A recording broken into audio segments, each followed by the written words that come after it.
Okay, a bit of a slow-mo scrub through about what took place here. First up, credit where credit's due. The driver of the white Range Rover IIQ 180 gave me the full meter matters. So courteous driving there. Thanks for that, mate. As for your two friends, let's have a look at their actions here. Mr. Salmon Top, full lung, giving me a bit of how's that? Not quite those terms, but his mate in the back there.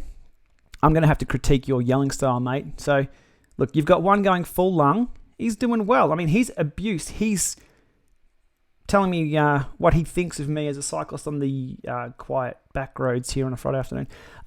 Full lung. I copped that in the full air, but his mate in the back there couldn't actually wind the window down. He's in full lung as well. He's trying. Look at that. He's giving it straight into the window. Look, there's at least a 9.5 out of 10 for this idiot here in the Salmon Top. But his mate in the back, dude, you just... What, they got child lock on the windows there?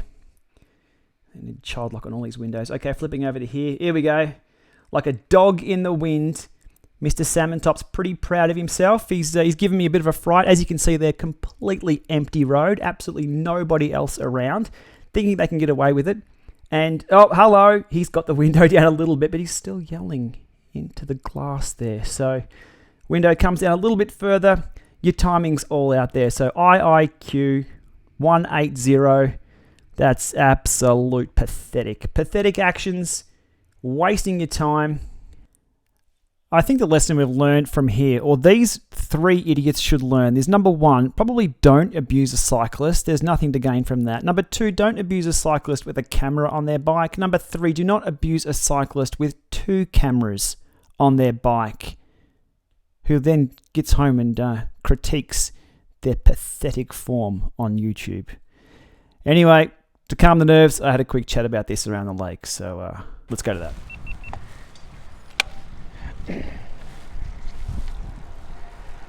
So let's put this incident into perspective here. It's 6:15 on a Friday night. You're driving along an empty country road with your pals. You choose to wind down your window and abuse the shit out of somebody on a bike who's you don't know. You got no idea what they're doing, their background, anything like that. They're not in your way. It's an empty road, but you choose to abuse them. I don't quite understand that mentality. If anybody can, feel free, comment below. But that's the third time in the last 2 rides here that I've had the same. Previously, it was 2 children hanging out the side of the car,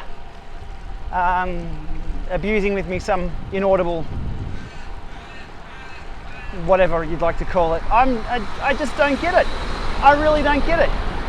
It's not the kind of incident I'm going to go and report to the police. I really don't give 2 shits. They didn't really achieve anything at all other than me capturing them on GoPro back and front for me to blast all over the internet, which I will, because I want to know if they're looking for cyclists to get off the road. That's not how it's done. I'll be there tomorrow and the next day, maybe the day after. Where will they be? So imagine walking into somebody, let's say somebody's working out in the gym. The gym is completely empty. 3 guys walk in, abuse the one person that's there and walk out. Is that acceptable in society? I wouldn't think so. What about someone's workplace? Someone's happily working away, maybe serving people at a checkout, doing whatever they do to get by. Yet 3 guys walk up and abuse the shit out of them for no reason, just simply because they're there. Is that acceptable? No, I don't think so. The only conclusion I can come to is these people are cowards, absolute cowards.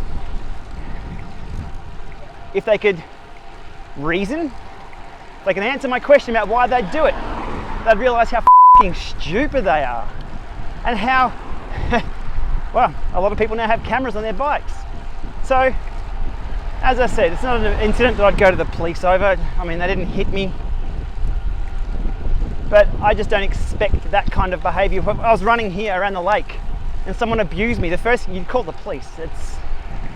Why is it acceptable on a bike?